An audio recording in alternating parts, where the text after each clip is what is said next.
بسم اللہ الرحمن الرحیم۔ السلام علیکم۔ مکتب غامدی کی ایک اور نشست میں خوش آمدید۔ 23 اعتراضات پر گفتگو کی سیریز جاری ہے اور آج اس سلسلے میں ہم قسط نمبر 81 شروع کرنے جا رہے ہیں۔ قانون اتمام حجت کا موضوع زیر بحث ہے۔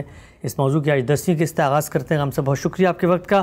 ہم گفتگو میں اس مرحلے پر داخل ہو چکے تھے کہ قانون اتمام حجت کا ظہور رسالت مآب صلی اللہ علیہ وسلم کی زندگی میں آپ کے اتمام حجت کے بعد کیسے ہوا، عذاب کیسے آیا، اس کا پورا لاہ عمل کیا تھا۔ گزشتہ نشست کا خاتمہ اس بات پر ہوا تھا کہ بدر عذاب کی پہلی قسط تھی۔ قرآن مجید کے جن مقامات کو آپ نے پیش کیا ان کو سننے کے بعد تو یہ سب لوگوں نے گواہی دی کہ اللہ تعالیٰ 2 اور 2 4 کی طرح یہ بات بتا رہے ہیں کہ بدر خدا کا عذاب تھا، پہلی قسط نازل ہوئی ان معاندین پر رسالت مآب صلی اللہ علیہ وسلم کے جو آپ کے اولین مخاطبین بھی تھے، قریش مکہ، زوما، اور ان پر عذاب نازل ہوا۔ ہم یہ چاہتے ہیں کہ گفتگو کو وہیں سے آپ جوڑیں اور آگے بڑھا کے یہ بتائیے کہ پھر کیا ہوا بدر کے بعد، کیسے اللہ تعالیٰ نے بقیہ مخاطبین پر، بقیہ قوموں پر، بقیہ جو گروہ ہیں ان کے اوپر اس عذاب کی نوید سنائی، آگے کیا ہوا؟ نبی صلی اللہ علیہ وسلم کے اولین مخاطبین قریش اور مشرکین عرب تھے۔ قرآن مجید ان سب کے لیے مشرکین ہی کی تعبیر اختیار کرتا ہے۔ ٹھیک، میں نے یہ عرض کیا کہ ان کے معاندین پر تو عذاب نازل ہو گیا۔ قرآن مجید نے بدر کی جنگ کو اسی حیثیت سے پیش کیا ہے، اس کی تفصیلات ہم نے دیکھ لیں۔ اس سے پہلے یہ واضح کیا جا چکا ہے کہ عام منکرین کے خلاف ابھی کارروائی نہیں کی جا سکتی تھی۔ اس کی وجہ میں بیان کر چکا ہوں، خود قرآن نے بیان کی ہے کہ ان کے اندر بہت سے لوگوں کے دل ایمان کی طرف مائل ہو چکے تھے، بلکہ بعض لوگ ایمان لا چکے تھے، اس کا اظہار کرنا ان کے لیے ممکن نہیں تھا۔ اس کی تفصیلات وضاحت کے ساتھ بیان ہو چکی ہیں، ان کو دہرانے کی ضرورت نہیں۔ ٹھیک، اس کے معنی کیا تھے؟ اس کے معنی یہ تھے کہ ابھی مہلت ختم نہیں کی جا سکتی۔ میں نے یہ بتا دیا تھا کہ یہ مہلت منکرین کے لیے رعایت نہیں ہے، یہ مہلت ان کو سزا دینے کے لیے تطہیر کی ضرورت ہے، اور دونوں پہلوؤں سے یہ تطہیر کرنی ہے۔ وہ لوگ جنہوں نے سزا دینی ہے ان کی بھی تطہیر، اور وہ لوگ جو ان کے اندر موجود ہیں ان کو بھی الگ کرنا ضروری ہے۔ مہلت کی اس مدت میں اللہ تعالیٰ نے پھر ایک پورا لائے عمل بتایا ہے۔ اچھا، اگر ہم قرآن مجید کو پڑھیں تو اس میں یہ بتایا گیا ہے کہ مہلت کی یہ مدت امن سے تو گزرے گی نہیں۔ یعنی اس طرح نہیں ہے کہ قریش نے یہ سمجھ لیا ہے کہ محمد الرسول اللہ صلی اللہ علیہ وسلم اور ان کے ساتھی یثرب میں چلے گئے ہیں، اب وہ اطمینان کی زندگی بسر کریں، وہ اپنی دعوت پیش کریں، جس کا جی چاہے ان کی دعوت قبول کر لے، جس کا جی چاہے ان کی دعوت رد کر دے۔ ان کو بہرحال پے در پے جارحیت کرنی تھی، اور بدر کے معرکے میں شکست کا ہرگز یہ مطلب نہیں تھا کہ ان کی جارحیت کی صلاحیت بالکل ختم ہو گئی۔ ان کے سردار مارے گئے، ان کے معاندین ختم ہوئے، لیکن جارحیت کی صلاحیت ابھی قریش میں بھی موجود تھی، اور قریش کے علاوہ دوسرے مشرکین عرب میں بھی موجود تھی، اور مشرکین عرب کیا جو دوسری اقوام وہاں رہتی تھیں وہ بھی ابھی آمادہ جارحیت تھی۔ تو جارحیت کی فضا ختم نہیں ہوئی تھی۔ اس میں قرآن مجید نے 3 نکات پر مبنی لائے عمل بیان کیا ہے، وہ میں آپ کے سامنے پہلے رکھ رہا ہوں۔ یعنی مہلت کی اس مدت میں اب کیا کرنا ہے؟ ٹھیک، یہ بات کہ دعوت دینی ہے، یہ بات کہ انذار کرنا ہے، یہ بات کہ بشارت دینی ہے، یہ بات کہ لوگوں کے سوالوں کے جواب دینے ہیں، اس کو تو بیان کرنے کی ضرورت نہیں ہے۔ وہ تو قرآن نازل ہو رہا ہے، رسالت مآب صلی اللہ علیہ وسلم یہ کام کر رہے ہیں، صحابہ کے سامنے دین کے حقائق واضح کیے جا رہے ہیں، ان کی جو عمومی تربیت دین کے لحاظ سے ہونی ہے وہ بھی ہو رہی ہے، اور وہ مرحلہ بھی قریب آنے والا ہے جب یہ اعلان کر دیا جائے گا کہ ہم نے جو ہدایت، دین کی ہدایت دینا شروع کی تھی وہ پایہ تکمیل کو پہنچ جائے گی۔ وہ ایک الگ عمل ہے جو جاری ہے۔ اس وقت زیر بحث یہ ہے کہ اللہ تعالیٰ کی جو عدالت برپا ہے، وہ دینونت جس کا ظہور ہونا ہے، وہ سنت الہی جس کے تحت اللہ کا فیصلہ صادر ہونا ہے، اس میں یہ مہلت کا عرصہ کیسے گزارا جائے جب کہ مخاطبین آمادہ جارحیت۔ اچھا، یہ پوری بات سمجھ لیجیے۔ ٹھیک، اس میں دیکھیے سب سے پہلے میں آپ کے سامنے سورہ محمد کو رکھوں گا۔ سورہ محمد میں اللہ تعالیٰ نے اس کو باقاعدہ موضوع بنایا ہے کہ اب یہ بالکل ممکن ہے کہ یہ سامنے آئے، یہ حملہ آور ہوں، اور یہ بات بدر ہی سے پہلے کہہ دی گئی تھی۔ بدر کو ہم زیر بحث لا چکے، لیکن اس میں جو لائے عمل بتایا گیا ہے وہ آپ یہ دیکھیں گے کہ مہلت کی ساری مدت کے لیے ہے، اور اس لائے عمل کا ایک ہدف بھی اس میں بیان کیا گیا ہے کہ یہی لائے عمل جاری رہے گا جب تک یہ ہدف حاصل نہیں ہو جاتا۔ ارشاد فرمایا ہے فَإِذَا لَقِيتُمُ الَّذِينَ كَفَرُوا فَضَرْبَ الرِّقَابِ حَتَّى إِذَا أَثْخَنْتُمُوهُمْ فَشُدُّوا الْوَثَاقَ فَإِمَّا مَنًّا بَعْدُ وَإِمَّا فِدَاءً حَتَّى تَضَعَ الْحَرْبُ أَوْزَارَهَا ذَلِكَ وَلَوْ يَشَاءُ اللَّهُ لَانتَصَرَ مِنْهُمْ وَلَكِنْ لِيَبْلُوَ بَعْضَكُمْ بِبَعْضٍ وَالَّذِينَ قُتِلُوا فِي سَبِيلِ اللَّهِ فَلَنْ يُضِلَّ أَعْمَالَهُمْ سَيَهْدِيهِمْ وَيُصْلِحُ بَالَهُمْ وَيُدْخِلُهُمُ الْجَنَّةَ عَرَّفَهَا لَهُمْ۔ ترجمہ یہ ہے، سو ایمان والو، جب ان منکروں سے تمہارے مقابلے کی نوبت آئے تو بے دریغ گردنیں مارنی ہیں۔ یعنی اب یہ بتا دیا گیا کہ یہ بدر میں سامنے آئیں، یہ احد میں سامنے آئیں، یہ کسی اور موقع پر سامنے آئیں، یہ سامنے آئیں، ان کے دوسرے قبیلے سامنے آئیں، تمہارا پہلا ہدف کیا ہونا چاہیے؟ گردنیں مارنی ہیں۔ اس کے بعد فرمایا یہاں تک کہ جب تم ان کو اچھی طرح کچل دو تب قیدی بنا کر مضبوط باندھو۔ یہ کیوں بتانا پڑا؟ اس لیے کہ قیدی بنانا عرب میں ایک طرح کا مال غنیمت تھا، اور لوگ یہ خیال کر کے کہ جب ہم ان کو باندھ لیں گے تو اس کے نتیجے میں فدیہ لے کر رہا کریں گے۔ عرب میں یہ رواج موجود تھا، لوگ اس سے واقف تھے، تو اس وجہ سے اس کا اندیشہ تھا کہ رسول اللہ صلی اللہ علیہ وسلم کے ساتھ جو لوگ لڑنے کے لیے نکلے اور ان کے ساتھ کہیں مٹ بھیڑ ہو تو وہ فوراً ہی اس کے لیے تیار ہو جائیں گے کہ ہم نے ان کو مغلوب کر لیا ہے، اب ہم ان کو قیدی کی حیثیت سے باندھ رہے ہیں۔ تو یہ بتایا کہ اللہ تعالیٰ کا منشا کیا ہے؟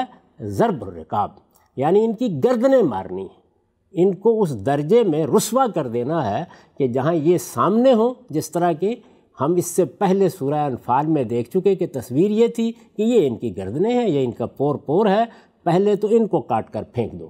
تو یہاں پر بھی یہ بتایا گیا کہ سب سے پہلا کام یہ ہے کہ فضرب الرقاب، ان کی گردنیں مارنی ہیں، اور جب یہ اچھی طرح کچل دیے جائیں اس کے بعد قیدی باندھنے ہیں۔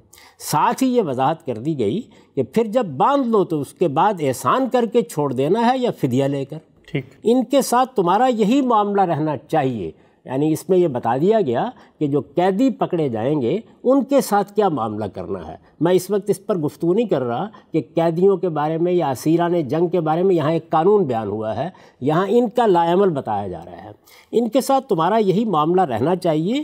اب یہ دیکھیے بتایا کہ یہ کب تک رہنا چاہیے، حتیٰ تضع الحرب اوزارہا، یہاں تک کہ جنگ اپنے ہتھیار ڈال دے۔ یعنی یہ گویا بتا دیا گیا کہ اب تمہیں اسی لائے عمل پر کاربند رہنا ہے، یہ جب سامنے آئیں گے ان سے لڑنا ہے، ان کی گردنیں مارنی ہیں، اور اگر اس دوران میں ان کے قیدی پکڑ لو گے تو قیدیوں کے بارے میں یہ قانون ہے۔ یعنی یہ بتا دیا گیا تمہارے کرنے کا یہی کام ہے۔ اس میں الفاظ ہیں ذالک، تمہیں یہی کرنا ہے، یہ لائے عمل ہے تمہارے لیے جب تک مہلت کی یہ مدت موجود ہے اور ہماری طرف سے آخری فیصلے کا اعلان نہیں ہوتا۔ تمہیں اصل میں ان کی جارحیت ختم کرنی ہے، ان کی جنگ کرنے کی صلاحیت ختم ہو جائے۔ حتیٰ تضع الحرب اوزارہا، یہ تمہارے سامنے موجود ہوں لیکن ان کی جنگ کرنے کی قوت ختم ہو جائے۔ یہ جو مسلمانوں کو حکم دیا گیا تو اس میں بار بار یہ سوال پیدا ہوتا ہے نا کہ اللہ تعالیٰ اس سے پہلے تو امتوں کے ساتھ معاملہ خود ہی کرتے رہے ہیں، یہاں کیوں نہیں کر رہے؟ دیکھیے اس کا جواب دیا ہے، اگر اللہ چاہتا تو ان سے خود ہی انتقام لے لیتا، لیکن اس نے تم کو حکم دیا اس لیے کہ تم میں سے ہر ایک کو دوسرے سے آزمائے، تمہیں بھی ایک امتحان سے گزرنا ہے، اس وجہ سے تم امتحان کے لیے بھی تیار رہو۔ اور میری اسکیم کیا ہے وہ میں بتا رہا ہوں، میں چاہتا تو میں اسی طرح ان کی بستیاں بھی الٹ دیتا۔ مصلحت کیا ہے وہ میں پہلے بتا چکا ہوں کہ ان مسلمانوں کی حفاظت ہے جو یا ایمان لا چکے ہیں یا ان کے دل مائل ہو چکے ہیں۔ اور مطمئن رہو، اس کے نتیجے میں جو لوگ اللہ کی راہ میں قتل ہوئے، یہ بھی تو ایک سوال پیدا ہوتا ہے کہ ہم تو مارے جائیں گے، ہمارے لوگ قتل بھی ہوں گے۔ فرمایا مطمئن رہو، اس کے نتیجے میں جو لوگ اللہ کی راہ میں قتل ہوئے ان کے اعمال اللہ ہرگز رائیگاں نہیں ہونے دے گا، چنانچہ ان قریب وہ ان کی منزل مقصود کا راستہ دکھائے گا، ان کا حال درست کرے گا اور ان کو جنت میں داخل کر دے گا۔ اس کی پہچان اس نے انہیں کرا دی۔ اچھا، یہ دیکھیے اس طریقے سے نہایت واضح طور پر یہ بتایا گیا کہ اگر جنگ ہوتی ہے، اگر ان کی طرف سے جارحیت کا ارتکاب ہوتا ہے تو تمہیں کیا کرنا ہے، تمہارے لیے لائے عمل کیا ہے، یہ بتا دیا گیا۔ پھر ذہن نشین کر لیجئے، پہلی بات کیا کہی گئی ہے کہ ہدف یہ ہونا چاہیے کہ حتیٰ تضع الحرب اوزارہا، یعنی اگر اب ان کو صحابہ کے ہاتھ سے سزا ملنی ہے تو جنگ کرنے کی طاقت کے ساتھ تو نہیں دی جا سکتی. تو پہلی چیز یہ ہے کہ جارحیت کی صلاحیت ان کے اندر سے ختم کر دینی. ٹھیک. اس کے بعد دیکھیے دوسری بات کیا فرمائی، وہ اس سے بھی زیادہ واضح طریقے پر ارشاد فرمائی اور یہ بتایا کہ یہ کیوں تمہیں کہا جا رہا ہے. یہ آپ جانتے ہیں کہ مسلمان حملہ آور ابھی نہیں ہوئے، ان کو اس کا حق بھی نہیں دیا گیا، اس کا تقاضا بھی ان سے نہیں کیا گیا کہ وہ حملہ کر دیں. وہی بات کہ ابھی مہلت باقی ہے، مسلمانوں کو کوئی اقدام نہیں کرنا، مسلمان مکے نہیں جائیں گے، مسلمان وہاں پر حملہ نہیں کریں گے. یہ بات تو طے ہے کہ مہلت کی مدت میں ادھر سے کوئی جارحیت کا اقدام نہیں ہو سکتا. لیکن مکہ کیا ہے؟ مکے میں تو حج کرنے کے لیے جانا ہے، مکے میں عمرے کے لیے جانا ہے. تو یہ لوگ اس کا راستہ روکے ہوئے ہیں. ٹھیک. یعنی ہم جب تاریخ میں دیکھتے ہیں تو کم و بیش 5 سال کا عرصہ ہے جس میں کسی کو انہوں نے اجازت نہیں دی کہ وہ وہاں آ جائے. یہ ایک بڑا غیر معمولی معاملہ تھا. یعنی سوچئے نا کہ حج تو بہت بڑی عبادت ہے، دین ابراہیمی میں بھی بہت بڑی عبادت رہی ہے. رسالت میں آپ صلی اللہ علیہ وسلم کے دل میں بھی کتنی خواہش ہوگی کہ آپ عمرہ کریں، آپ حج کریں. مسلمانوں کے دل میں بھی کتنی خواہش ہوگی. وہ یہ جنگ لڑ رہے تھے، یہ صورتحال تھی، لیکن عبادات ہی کے لیے تو یہ سب کچھ ہو رہا تھا کہ اللہ کی بندگی ہو. تو اللہ کی نظر کی سب سے بڑی عبادت کا راستہ بند تھا. اب یہ سوال پیدا ہوا کہ اگر کسی وقت مسلمان یہ فیصلہ کرے کہ ان کو جنگ کے لیے نہیں، عمرے کے لیے جانا ہے یا حج کے لیے جانا ہے، تو اس میں کیا ہوگا؟ ذرا اندازہ کیجیے کیا ہو سکتا ہے. ایک صورت یہ ہو سکتی ہے کہ وہ دروازے کھول دیں. عرب کی روایت یہی تھی کہ یہ لوگ عمرے کے لیے آ رہے ہیں یا حج کرنے کے لیے آ رہے ہیں، ان کے رستے میں رکاوٹ پیدا نہیں کی جا سکتی. اور عرب میں یہ بڑا جرم سمجھا جاتا تھا کہ حرم میں داخلے میں کوئی رکاوٹ پیدا اور حرام مہینے بھی تھے. اس میں جنگ و جدال کا تو کوئی سوال نہیں تھا. تو اگر مسلمان، پھر عرض کر دوں، جنگ کرنے کے لیے نہیں، حملہ کرنے کے لیے نہیں، سزا دینے کے لیے نہیں، اگر ایک عبادت کے لیے وہاں جانا چاہیں جس کا راستہ یہ روکے ہوئے ہیں، تو وہاں پہلی بات میں نے کیا عرض کی، یہ کہ یہ راستہ کھول دیں. یعنی ان کو بھی خیال ہو کہ یہ مسلمان آ گئے ہیں، یہ عمرہ کرنا چاہتے ہیں، حج کرنا چاہتے ہیں، بہت اچھی بات ہے، یہ کرے. ایک صورت یہ ہے، اس میں تو ظاہر ہے کہ کوئی سوال ہی نہیں ہے. دوسری صورت کیا ہے کہ یہ تلواریں لے کے نکل آئے. اس طرح کے حملہ آور ہو چکے تھے، وہ تو مدینہ میں آ کے، یثرب میں آ کے حملہ آور ہو چکے تھے. تو یہ مقابلے میں کھڑے ہو جائیں، مسلمانوں پر حملہ آور ہو جائیں، تو بتانا پڑے گا نا کہ پھر مسلمانوں کو کیا کرنا. یعنی ایک چیز یہ ہے کہ یہ یثرب میں آ کے حملہ آور ہوں، ایک یہ کہ تم حملہ کرنے کے لیے گئے ہی نہیں، تم تو عمرے کے لیے جا رہے ہو، حج کے لیے جا رہے ہو، وہاں اگر یہ حملہ کر دیں. یہ 2 صورتیں ہو گئیں. تیسری صورت یہ کہ اگر یہ دروازے بھی نہیں کھولتے، حملہ بھی نہیں کرتے، لیکن روکتے ہیں، اندر نہیں جانے دیتے، تو یہ آپ پر ابھی واضح ہو جائے گا کہ پھر مسلمانوں کی ثوابدید پر چھوڑ دیا کہ وہ کیا کریں. اچھا. تو اب ان تینوں پہلوؤں کو سامنے رکھیے اور پھر ذرا سورہ بقرہ میں یہ سنیے کہ وہاں کیا کہا سورہ محمد میں، اور اب یہاں کیا ہدایت کی جا رہی ہے. فرمایا کہ وَقَاتِلُوا فِي سَبِيلِ اللَّهِ الَّذِينَ يُقَاتِلُونَكُمْ وَلَا تَعْتَدُوا إِنَّ اللَّهَ لَا يُحِبُّ الْمُعْتَدِينَ وَاقْتُلُوهُمْ حَيْثُ ثَقِفْتُمُوهُمْ وَأَخْرِجُوهُمْ مِنْ حَيْثُ أَخْرَجُوكُمْ وَالْفِتْنَةُ أَشَدُّ مِنَ الْقَتْلِ وَلَا تُقَاتِلُوهُمْ عِندَ الْمَسْجِدِ الْحَرَامِ حَتَّى يُقَاتِلُوكُمْ فِيهِ فَإِنْ قَاتَلُوكُمْ فَاقْتُلُوهُمْ كَذَلِكَ جَزَاءُ الْكَافِرِينَ فَإِنِ انْتَهَوْا فَإِنَّ اللَّهَ غَفُورٌ رَحِيمٌ وَقَاتِلُوهُمْ حَتَّى لَا تَكُونَ فِتْنَةٌ وَيَكُونَ الدِّينُ لِلَّهِ فَإِنِ انْتَهَوْا فَلَا عُدْوَانَ إِلَّا عَلَى الظَّالِمِينَ. یہ اس دوسری صورت کے لیے، یعنی جب مسلمان حج کے لیے یا عمرے کے لیے جائیں اور یہ رکاوٹ پیدا کر دیں تو پھر کیا کرنا ہے. پیچھے حج و عمرہ کا قانون بیان کیا ہے، لہٰذا اس کو ذہن میں رکھیے اور پھر ترجمہ سنیے. اور اللہ کی راہ میں ان لوگوں سے لڑو جو حج کی راہ روکنے کے لیے، یہ پیچھے سے مضمون خود بخود واضح ہو جاتا ہے. اور اللہ کی راہ میں ان لوگوں سے لڑو جو حج کی راہ روکنے کے لیے تم سے لڑے، اور اس میں کوئی زیادتی نہ کرو، بے شک اللہ زیادتی کرنے والوں کو پسند نہیں کرتا. اب دیکھیے یہاں کیا باتیں کہی ہیں، وہ یہ کہ حج کی راہ روکنے کے لیے وہ لڑنے پر آمادہ ہو جائیں، وہ جنگ آزما ہو جائیں. تو فرمایا کہ پھر وہاں بھی لڑا جائے. اچھا. اور اللہ کی راہ میں ان لوگوں سے لڑو جو حج کی راہ روکنے کے لیے تم سے لڑے، اور اس میں کوئی زیادتی نہ کرو، بے شک اللہ زیادتی کرنے والوں کو پسند نہیں کرتا. یعنی تمہاری طرف سے ابھی بھی کوئی اقدام نہیں ہونا چاہیے، یہ مہلت کا زمانہ ہے. اور ان لڑنے والوں کو جہاں پاؤ قتل کرو، یعنی پھر اگر لڑنے پر آمادہ ہو جائیں تو پھر جہاں پاؤ قتل کرو، اور انہیں وہاں سے نکالو جہاں سے انہوں نے تمہیں نکالا ہے. اب تو حرم ہوگا نا سامنے، تو اب تمہارے سامنے یہ ہے، یہاں سے انہوں نے اللہ کے پیغمبر کو نکالا تھا، تمہیں نکالا تھا، اب تمہیں بھی اس بستی سے انہیں نکال دینا ہے۔ اور یاد رکھو کہ فتنہ قتل سے زیادہ بری چیز ہے۔ یہ ان کا جرم بتایا ہے کہ انہوں نے پرسیکیوشن شروع کر رکھی ہے، یہ عبادت بھی کرنے نہیں دے رہے، اور مسجد حرام کے پاس تم ان سے خود پہل کر کے جنگ نہ کرو، یعنی تمہاری طرف سے کوئی اقدام نہیں ہونا چاہیے جب تک یہ تم سے اس میں جنگ نہ کریں۔ پھر اگر یہ جنگ چھیڑ دیں تو انہیں بغیر کسی تردد کے قتل کرو، اس طرح کے منکروں کی یہی سزا ہے۔ لیکن اگر وہ باز آ جائیں تو اللہ بخشنے والا ہے، اس کی شفقت ابدی ہے۔ یعنی اگر اس موقع پر بھی اللہ تعالیٰ انہیں توفیق دے تو اللہ تعالیٰ کی رحمت متوجہ ہوگی، اور تم یہ جنگ ان سے برابر کیے جاؤ، یعنی اب جنگ چھڑ گئی۔ اگر انہوں نے یہ اقدام کر دیا ہے تو اب یہ جنگ جاری رہے گی۔ وہاں کیا تھا؟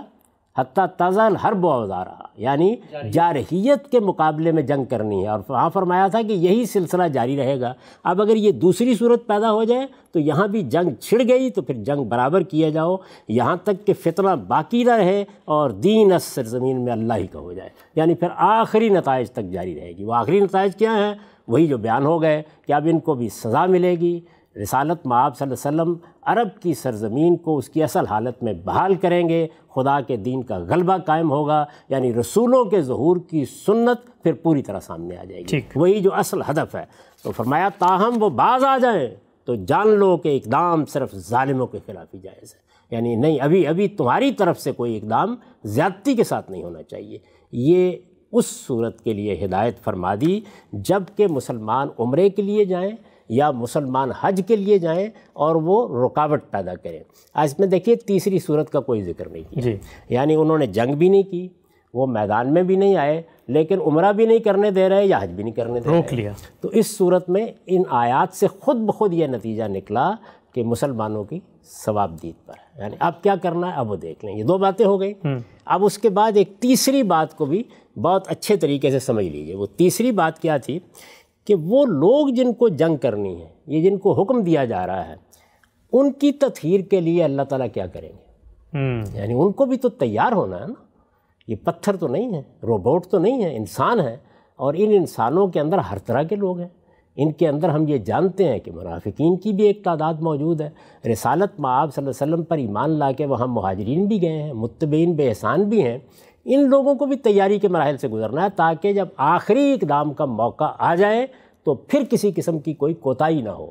اس آخری اقدام تک پہنچنے کے لیے اللہ تعالیٰ نے ایک خصوصی قانون نازل کیا، ایک خصوصی قانون۔ یہ تیسری بات ہے، میں نے عرض کیا تھا نا 3 نکات ہیں۔ یعنی پہلی بات یہ کہ اگر یہ جارحیت کریں تو تمہارا لائے عمل کیا ہوگا۔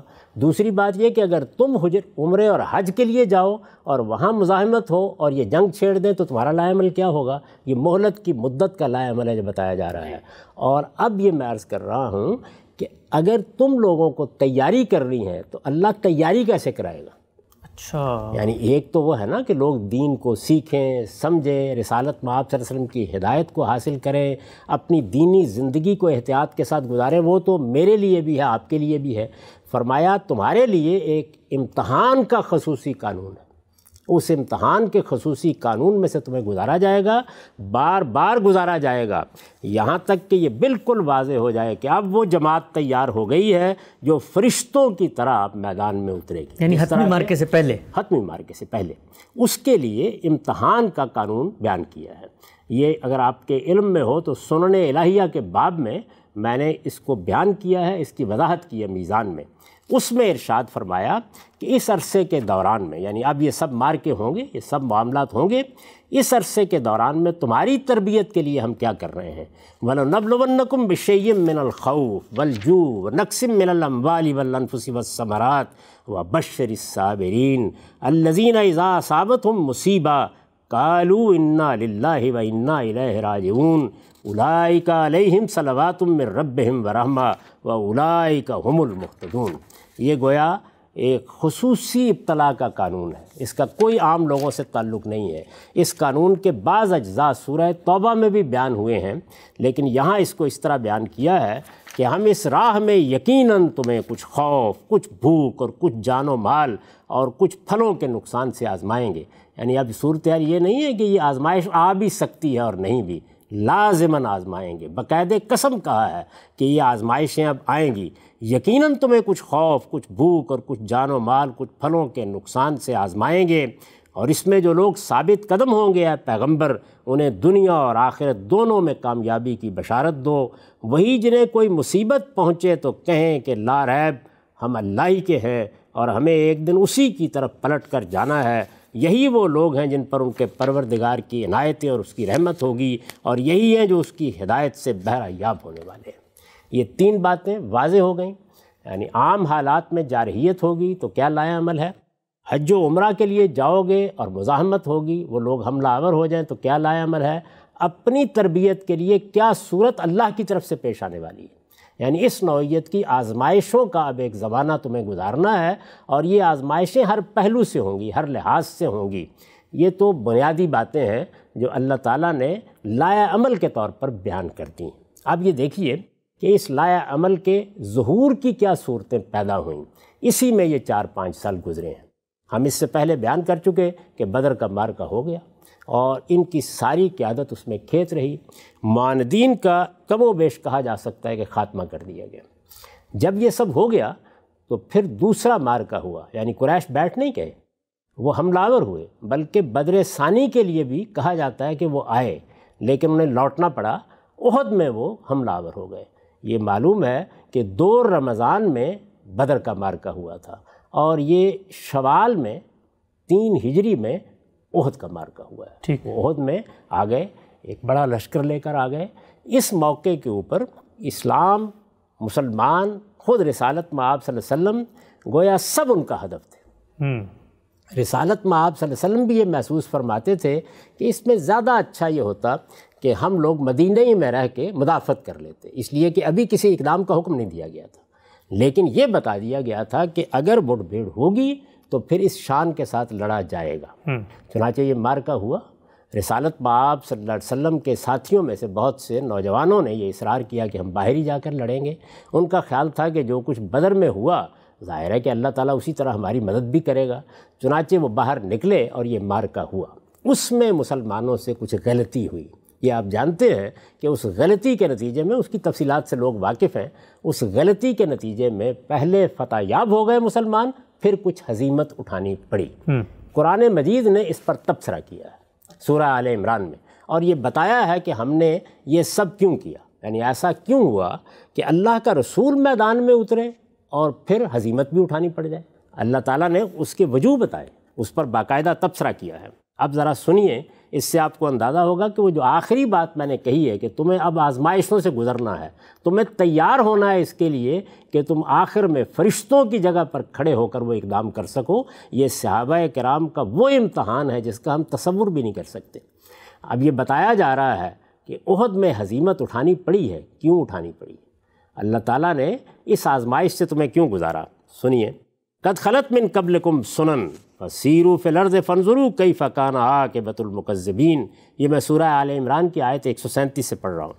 قد خلت من قبلکم سنن فسیروا فی الارض فانظروا کیف کان عاقبۃ المکذبین ھذا بیان للناس وہدی وموعظۃ للمتقین ولا تہنوا ولا تحزنوا وانتم الاعلون ان کنتم مؤمنین ان یمسسکم کرہ فقد مس القوم کرہ مثلہ وتلک الایام نداولها بین الناس ولیعلم اللہ الذین آمنوا ولیتخذ منکم شہداء واللہ لا يحب الظالمین ولیمحص اللہ الذین آمنوا ویمحق الکافرین ام حسبتم ان تدخلوا الجنہ ولما یعلم اللہ الذین جاہدوا منکم ویعلم الصابرین ولقد کنتم تمنون الموت من قبل ان تلقوہ فقد رأیتموہ وَأَنْتُمْ تَنْظُرُونَ۔ ترجمہ سنیے، ایمان والو، ظاہر ہے کہ یہاں ہزیمت اٹھانی پڑی ہے، پہلے فتح ہو گئی تھی، رسول اللہ صلی اللہ علیہ وسلم بھی زخمی ہوئے ہیں۔ ایمان والو، آخری فتح تمہاری ہوگی، اس کی بہت سی مثالیں تم سے پہلے گزر چکی ہیں۔ یہ جو میں نے بات کی، ایمان والو آخری فتح تمہاری ہوگی، یہ آگے سے واضح ہو جائے گی۔ ایمان والو، آخری فتح تمہاری ہوگی، اس کی بہت سی مثالیں تم سے پہلے گزر چکی ہیں، سو اپنی اس سرزمین ہی میں چل پھر کر دیکھ لو کہ جھٹلانے والوں کا انجام کیا ہوا ہے۔ یعنی یہ وہی سنت اللہ ہے جو عاد و ثمود کے بارے میں گزر چکی ہے۔ ذرا دیکھو ان کی بستیوں کو، انجام کیا ہوتا ہے، وہی ہونا ہے محمد الرسول اللہ صلی اللہ علیہ وسلم کے منکرین کا۔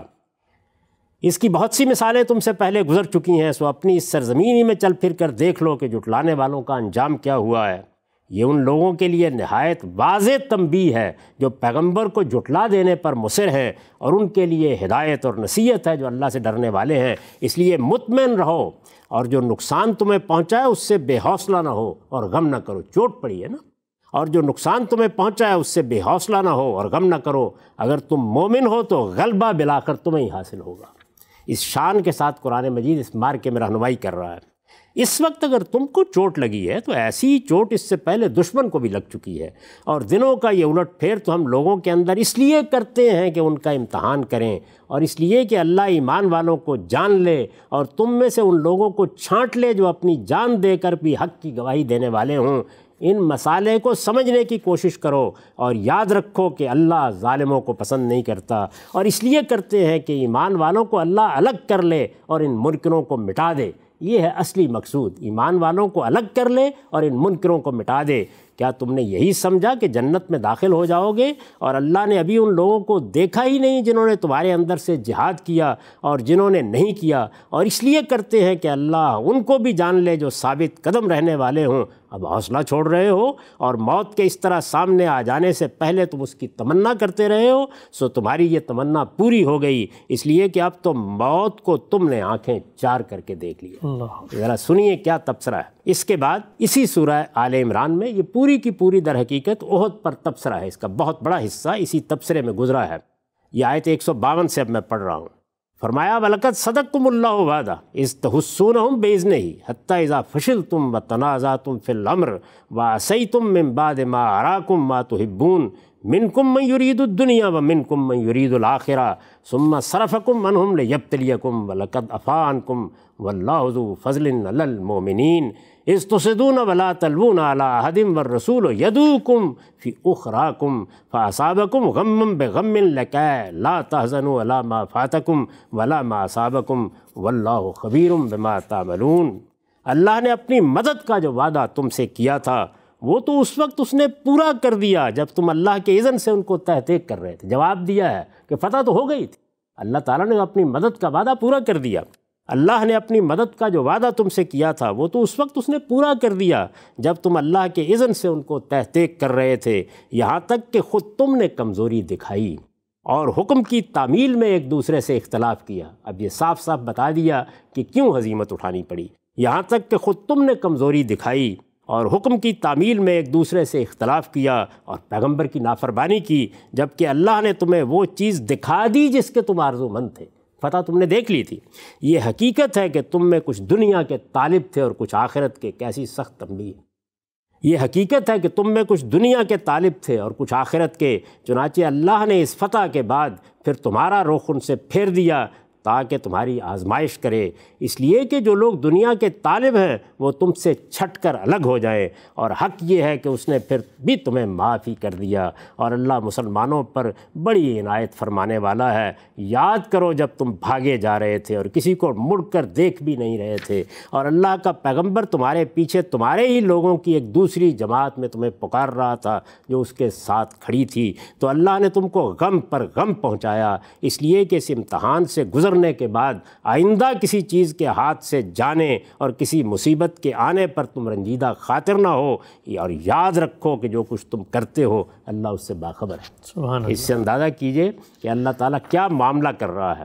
اور اس سلسلے کا آخری اقتباس اب میں اسی سورہ کی آیت 179 سے پڑھ رہا ہوں۔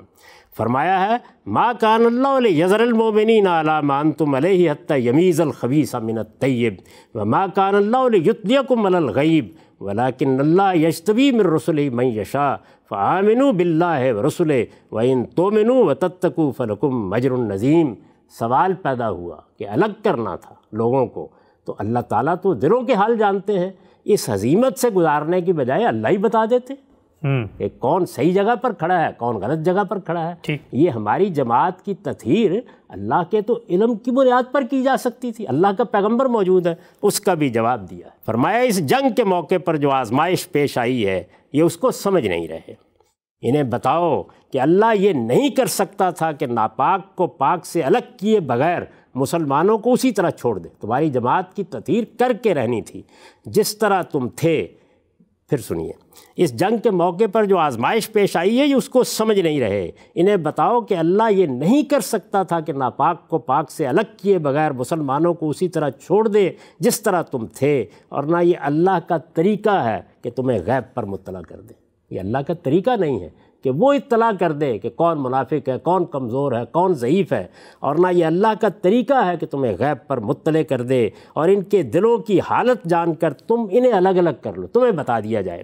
بلکہ اللہ کا طریقہ یہ ہے کہ اس کے لیے وہ اپنے رسولوں میں سے جس کو چاہتا ہے منتخب کر لیتا ہے، پھر ان کی جد و جہد میں ایسی آزمائشیں برپا کرتا ہے کہ کھوٹے اور کھرے سب ایک دوسرے سے الگ ہو جاتے ہیں۔ اس لیے اللہ اور اس کے رسولوں پر ایمان رکھو اور جان لو کہ اگر تم ایمان اور تقوی اختیار کرو گے تو تمہارے لیے بہت بڑا اجر ہے۔ یہ بتا دیا گیا کہ یہ آزمائش اس لیے پیش آئی ہے، یہ معاملہ اس طرح سے ہوا ہے، اس میں تمہارے لیے کیا فائدے کی چیز ہے اور ہمارے پیش نظر کیا چیزیں ہیں جن کو سامنے رکھ کر ہم بندوں کو ان آزمائشوں سے گزارتے ہیں۔ یہ احد کا معاملہ تھا۔ یہ جانتے ہیں آپ کہ احد کے بعد پھر یہ احزاب میں حملہ آور ہوئے۔ احزاب کا معرکہ کس وجہ سے ہوا، کس صورت میں ہوا، کس شان کے ساتھ ہوا، کیا اہتمام اس کے لیے قریش نے کیا، اور اللہ تعالیٰ نے اس میں پھر کیا فیصلہ سنایا۔ یہ غزوہ مولانا سید ابو اللہ صاحب مودودی تفصیل بیان کر رہے ہیں تفہیم القرآن میں۔ میں نے یہ اس لیے لے لیا ہے کہ اس میں بہت ہی اختصار کے ساتھ انہوں نے خلاصہ کر دیا ہے۔ یہ غزوہ، یہ کون سا غزوہ؟ احزاب کا غزوہ۔ یہ معلوم ہے نا کہ بدر کے بعد احد کا معرکہ ہوا، پھر یہ احزاب میں حملہ آور ہو گئے۔ وہ حملہ کس طرح سے ہوا؟ میں نے عرض کیا کس شان سے ہوا، پہلے اس کی ایک تصویر اپنے سامنے لے آئیے۔ ٹھیک۔ یہ غزوہ دراصل عرب کے بہت سے قبائل کا ایک مشترک حملہ تھا، یعنی یہ اب صرف قریش کا حملہ نہیں تھا۔ یہ غزوہ دراصل عرب کے بہت سے قبائل کا ایک مشترک حملہ تھا جو مدینے کی اس طاقت کو کچل دینے کے لیے کیا گیا تھا۔ یہ اندازہ کیجئے، اب ان کو سزا دینی ہے، سزا آسمان سے جب دینا ہوتی ہے تو کتنا آسان ہوتا ہے، لیکن اس صورتحال میں اللہ تعالیٰ ادھر اہل ایمان کی تطہیر کر رہے ہیں، ان کو تیار کر رہے ہیں، اور ادھر یہ پے در پے جارحیت کیے چلے جا رہے ہیں۔ یہ غزوہ دراصل عرب کے بہت سے قبائل کا ایک مشترک حملہ تھا جو مدینے کی اس طاقت کو کچل دینے کے لیے کیا گیا تھا۔ اس کی تحریک بنی نذیر کے ان لیڈروں نے کی تھی جو مدینے سے جلاوطن ہو کر خیبر میں مقیم ہو گئے تھے۔ یہ یہود کا قبیلہ تھا، اس کو جلاوطن کر دیا گیا، اس وقت وہ ہمارا موضوع نہیں ہے۔ اس کی تحریک بنی نذیر کے ان لیڈروں نے کی تھی جو مدینے سے جلاوطن ہو کر خیبر میں مقیم ہو گئے تھے۔ انہوں نے دورے کر کے قریش اور غطفان اور حذیل اور دوسرے بہت سے قبائل کو اس بات پر آمادہ کیا کہ سب مل کر بہت بڑی جمعیت کے ساتھ مدینے پر ٹوٹ پڑے، سب بہت بڑی جمعیت کے ساتھ مدینے پر ٹوٹ پڑے۔ چنانچہ ان کی کوششوں سے شوال 5 ہجری میں، 2 میں بدر، 3 میں احد اور شوال 5 ہجری میں قبائل عرب کی اتنی بڑی جمعیت اس چھوٹی سی بستی پر حملہ آور ہو گئی جو اس سے پہلے عرب میں کبھی جمع نہ ہوئی تھی۔ اس میں شمال کی طرف سے بنی نذیر اور بنی قینقاع کے وہ یہودی آئے جو مدینے سے جلاوطن ہو کر خیبر اور وادی القریٰ میں آباد ہوئے تھے۔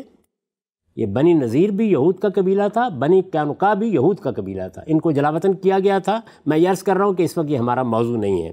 یہ آئے، اس میں شمال کی طرف سے بنی نذیر اور بنی قینقاع کے وہ یہودی آئے جو مدینے سے جلاوطن ہو کر خیبر اور وادی القریٰ میں آباد ہوئے تھے۔ مشرق کی طرف سے غطفان کے قبائل بنو سلیم، فزارہ، مرہ، اشجع، سعد اور اسد وغیرہ نے پیش قدمی کی، اور جنوب کی طرف سے قریش اپنے حلیفوں کی ایک بھاری جمعیت لے کر آگے بڑھے۔ مجموعی طور پر ان کی تعداد 10-12 ہزار تھی۔ یہ آئے، حملہ آور ہو گئے۔ مسلمانوں کے پاس کوئی راستہ اس کے سوا نہیں تھا کہ وہ محصور ہو کر مقابلہ کریں۔ یہ آپ جانتے ہیں، اس کی تفصیلات مجھے یہاں بیان نہیں کرنی، کہ خندق کھودنا پڑی اور مدینے کے دفاع کی واحد صورت یہی رہ گئی۔ چنانچہ انہوں نے محاصرہ کر لیا۔ اب یہ محاصرہ کم و بیش 25 دن تک رہا ہے، یعنی اس سے آپ اندازہ کریں 10,000 کے قریب لوگ ہیں اور مدینے کا محاصرہ ہو چکا۔ اس کے بعد پھر کیا ہوا، یعنی یہ محاصرہ کیسے ختم ہوا؟ مولانا سید ابو اللہ صاحب مودودی تفہیم القرآن میں اس کو اب بیان کر رہے ہیں۔ اب محاصرہ 25 دن سے زیادہ طویل ہو چکا تھا، سردی کا زمانہ تھا، اتنے بڑے لشکر کے لیے پانی اور غذا اور چارے کی فراہمی بھی مشکل سے مشکل تر ہوتی چلی جا رہی تھی، اور پھوٹ پڑ جانے سے بھی محاصرین کے حوصلے پست ہو چکے تھے۔ یہ ایک خاص واقعہ ہوا تھا جس میں ایک صحابی نے خود ان کے اندر پھوٹ ڈال دی اور یہود کے ساتھ بھی یہی معاملہ کیا، اور پھوٹ پڑ جانے سے بھی محاصرین کے حوصلے پست ہو چکے تھے۔ اس حالت میں یک ایک رات سخت آندھی آئی، یعنی اب کیا ہوا، مسلمان تو اس پوزیشن میں نہیں تھے کہ 10,000 کے اس لشکر کے ساتھ اس وقت لڑے۔ مدینے کی مدافعت انہوں نے خندق کھود کر کی، اس کی تفصیلات سے لوگ عام طور پر واقف ہیں، لیکن محاصرہ کیسے اٹھا؟ اس حالت میں یک ایک رات سخت آندھی آئی جس میں سردی اور کڑک اور چمک تھی، اور اتنا اندھیرا تھا کہ ہاتھ کو ہاتھ نہ سجھائی دیتا تھا۔ آندھی کے زور سے دشمنوں کے خیمے الٹ گئے اور ان کے اندر شدید افراتفری برپا ہو گئی۔ قدرت خداوندی کا یہ کاری وار وہ نہ سہ سکے، راتوں رات ہر ایک نے اپنے گھر کی راہ لی، اور صبح جب مسلمان اٹھے تو میدان میں ایک دشمن بھی موجود نہ تھا۔ سبحان اللہ۔ یعنی اللہ تعالیٰ نے ختم تو نہیں کیا، وہ مصلحت وہی ہے، اسی لیے مہلت دی گئی ہے، لیکن اس محاصرے کو اللہ نے اٹھوا دیا۔ اس طریقے سے آسمان کی فوجیں آ گئیں، راتوں رات ہر ایک نے اپنے گھر کی راہ لی، اور صبح جب مسلمان اٹھے تو میدان میں ایک دشمن بھی موجود نہ تھا۔ نبی صلی اللہ علیہ وسلم نے میدان کو دشمنوں سے خالی دیکھ کر فوراً ارشاد فرمایا، لن تغزوکم قریش بعد عامکم ھذا ولکنکم تغزونہم۔ اس سال کے بعد اب قریش تم پر کبھی چڑھائی نہ کر سکیں گے، اب تم ان پر چڑھائی کرو۔ سبحان اللہ۔ یعنی وہ مہلت گویا ختم بھی ہو رہی ہے، اور ان کی طاقت بھی ختم ہو گئی ہے، اور وہ جو قرآن نے کہا تھا کہ حتیٰ تزل الحرب واوزارہا، جنگ کرنے کی صلاحیت ختم ہو جائے، تو ظاہر ہے پہلا مرحلہ یہی تھا۔ رسالت میں آپ صلی اللہ علیہ وسلم نے اعلان کیا کہ وہ مرحلہ آ گیا ہے۔ یہ حالات کا بالکل صحیح اندازہ تھا۔ قریش ہی نہیں، سارے دشمن قبائل متحد ہو کر اسلام کے خلاف اپنا آخری داؤں چل چکے تھے۔ اس میں ہار جانے کے بعد اب ان میں یہ ہمت ہی باقی نہ رہی تھی کہ مدینے پر حملہ آور ہونے کی جرت کر سکتے۔ اب حملے کی قوت دشمنوں سے مسلمانوں کی طرف منتقل ہو چکی تھی۔ یہ حتیٰ تزل الحرب واوزارہا اس طریقے سے ہوا، یعنی بدر میں کیا ہوا، احد میں کیا ہوا، اور پھر احزاب میں کیا ہوا، یہ میں نے آپ کے سامنے اس کی تفصیل رکھ دی ہے۔ اس سے اگلا مرحلہ کیا تھا، یعنی یہ کون سا زمانہ ہے، یہ اب ہم 5 ہجری تک پہنچ گئے ہیں۔ جی، ایک بڑا زمانہ مہلت کا گزر گیا ہے۔ رسول اللہ صلی اللہ علیہ وسلم نے فرما دیا ہے کہ اب ہم اقدام کریں گے، لیکن کیا اقدام ہے، کیسے ہوگا، اس میں اب کیا معاملات ہوں گے۔ اب وہ مرحلہ آ گیا جس کے لیے میں نے آپ کو سورہ بقرہ کا حکم سنایا تھا، وہ دوسرا نقطہ ذہن میں رکھیے۔ وہ مرحلہ آ گیا کہ مسلمان اب یہ فیصلہ کر رہے ہیں کہ اب ہم عمرے کے لیے جائیں گے۔ ٹھیک، مسلمان اب یہ فیصلہ کر رہے ہیں کہ ہم عمرے کے لیے جائیں گے۔ ہم سب وقت ہمارا یہاں پر مکمل ہوتا ہے۔ بہت ہی اہم نقطہ ہے کہ اس کے بعد اللہ تعالیٰ نے کیا لاہ عمل بتایا، احد اور احزاب کے مارکوں کے اندر وہ کیا سنت الہی کار فرما تھی، کیسے تمہیز کا عمل ہوا، امتحان کا عمل ہوا، اور اللہ کی نصرت اور مدد بھی آئی، اور یہ سب ایک حکمت، ایک تدریج کے تحت ہو رہا ہے کہ کیسے مخاطبین پہ عذاب کا کوڑا برسے گا۔ اس نقطے پر آج کی نشست ختم ہوتی ہے کہ اب مسلمانوں کو یہ اذن دیا گیا ہے کہ انہوں نے حملہ آور ہونا ہے۔ اس کے بعد کیا ہوا، یہ سب چیزیں زیر بحث لائیں گے۔ وقت یہاں پہ مکمل ہوتا ہے، دوبارہ حاضر خدمت ہوں گے۔ اب تک آپ کا وقت کا بہت شکریہ۔